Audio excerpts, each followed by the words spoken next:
What is up, everybody? Welcome back to RacingDudes.com. Welcome back to another one of our previews. All right, let's go to the main event on Saturday. Well, not the main event, I should say, but the main event for the fillies and mares is what I meant to say. It is the Breeders Cup Distaff. Going to be race 7 on the card, and it will be a loaded field. 13 horses this year entered in the Distaff. And look, I think with Torpedo Anna, the defending champion, kind of out of it, obviously not running in the race. I do think, it kind of took a little bit away from it. I think people are a little bit disappointed we're not going to get to see her. What we get is a very good betting race, a wide open betting race. Just, man, it's just going to be really tough to kind of predict what's going to happen here. So race 7 on the card. I'm going to pull up the kind of the cool Breeders' Cup entries. You can get these at breederscup.com, and you kind of get it.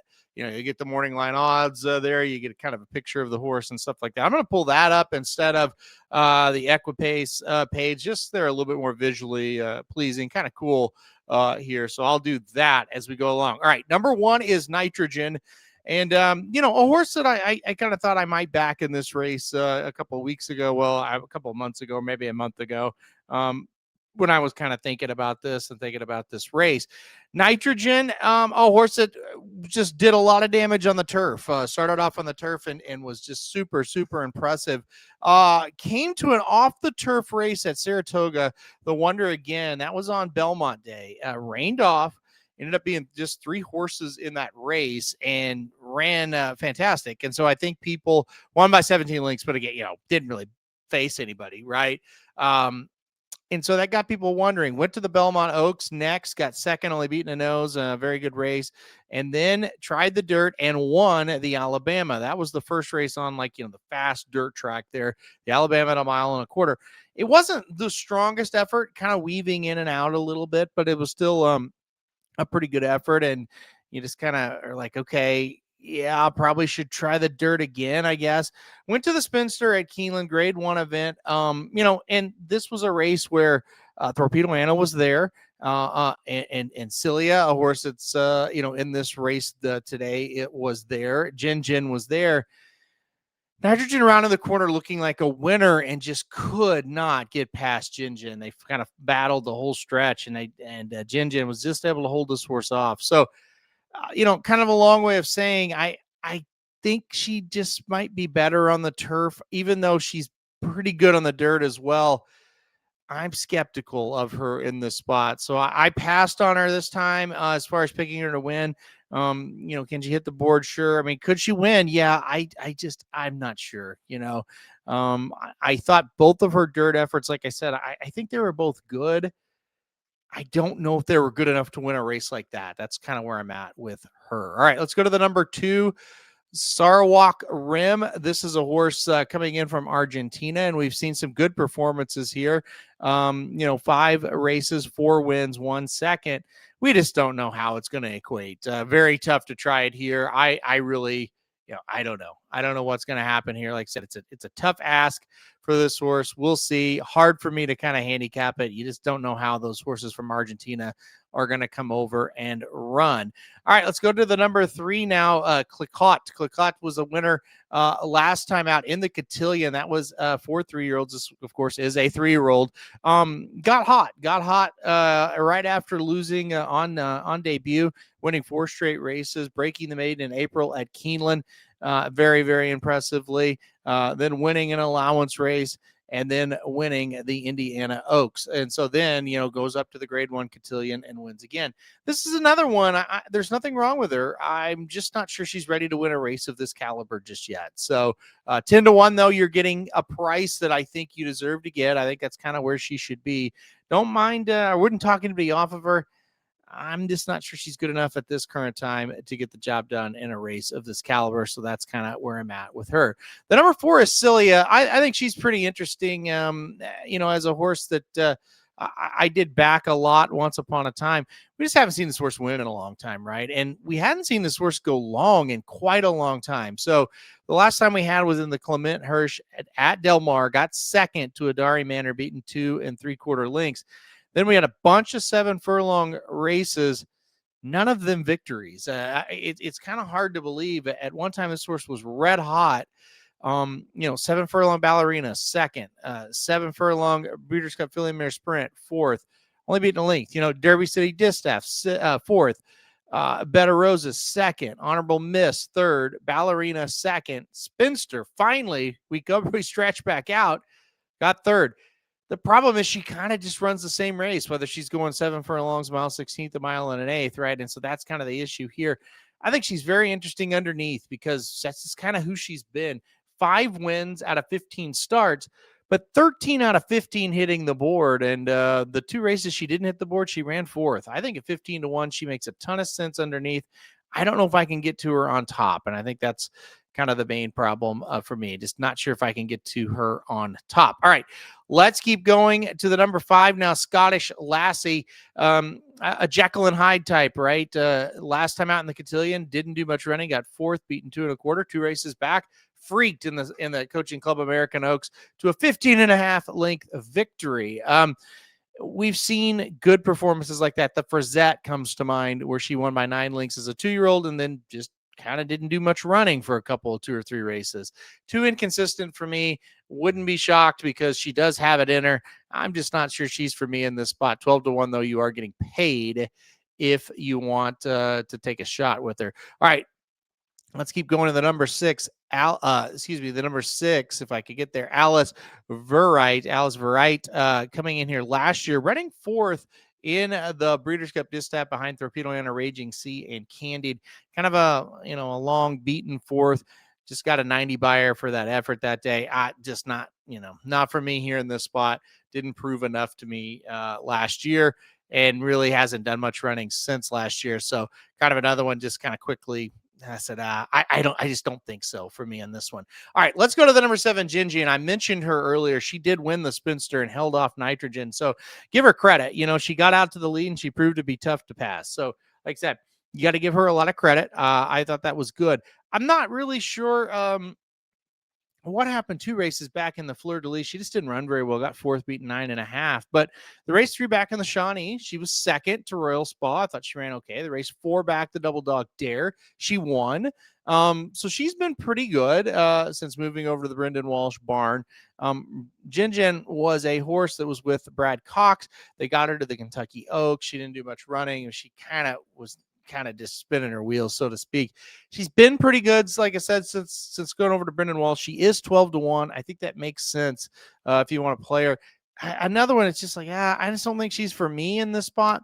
But I see why the intrigue would be there since moving over to Brendan Walsh, 2 wins and 4 starts, a second in the other one, just 1 poor effort. So, she's a good price. I thought it was more Nitrogen. Just didn't want to pass her than Gin dug in last time out. Maybe that's not fair, though. Maybe that's me as somebody that bet on Nitrogen kind of being angry. I totally would admit that, emotions do get the best of you sometimes. But, again, I just kind of look at her as a whole, and I'm just not sold she's ready to win a race of this caliber. All right, let's go to the number 8. Let's go to the number 8, Seismic Beauty, next here. And this is kind of where we kind of just look at it and go, well, what's going to happen with these Bob Baffert horses? Now, the bad news is we haven't seen Seismic Beauty since August 2nd at Del Mar, where she was a 1.5 winner running a 110 Beyer speed figure in the Clement L. Hirsch. She also won the Santa Margarita by 5 lengths with a 104 Beyer speed figure. Also won an allowance 3 races back at Santa Anita. That's all the way back in April, though, by 10 lengths. So this horse kind of had a good start, kind of had fallen off, lost form a little bit, and then has just regained it those last 3 races. The problem, again, is the layoff. And on paper, it's like if you run back to one of those 2 last races, I kind of think you're running for second if you're everybody else in this race. But the problem is, what if she's not quite ready to run? What if she's not quite ready to roll? What if, she's a little nicked up or something, and that's why you had that long layoff. You don't really lay off horses this long that are running that well. So there's a lot of worry here, but there's also a lot of, she's pretty good. She could get out to the lead and control this pace. And if she does, it could be lights out for the rest of the competition. So kind of a horse that, I don't know that you can single.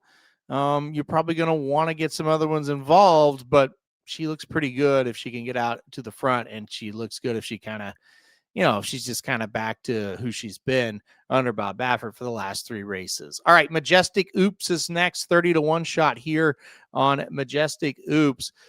Look, I think when it comes to this horse, we kind of know, when we're facing a little bit lesser company, this horse has been pretty good, but facing the tougher horses just hasn't really.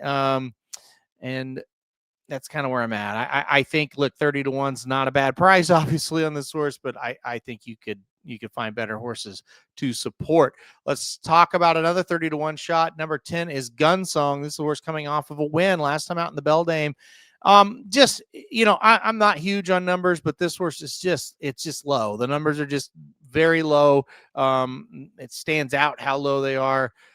I think, you earned your way here, but I think this is much tougher competition. I'm kind of out on Gunsong. Let's go to the number 11, Dry Powder. Just 3 to go here on, like I said, a massive field of 13. Dry Powder, a horse that was second in the Cotillion last time out to Clicquot. I did like that effort there. The Catherine Sophia, 2 races back at Parks. That's an ungraded race. Looked pretty good there. No match in the Coaching Club American Oaks for Scottish Lassie, but nobody was. Got 3rd that day. I don't hate this horse. I just think this is a very, very tough spot. And so I'm kind of, again, broken record a little bit, but I'm kind of out on her.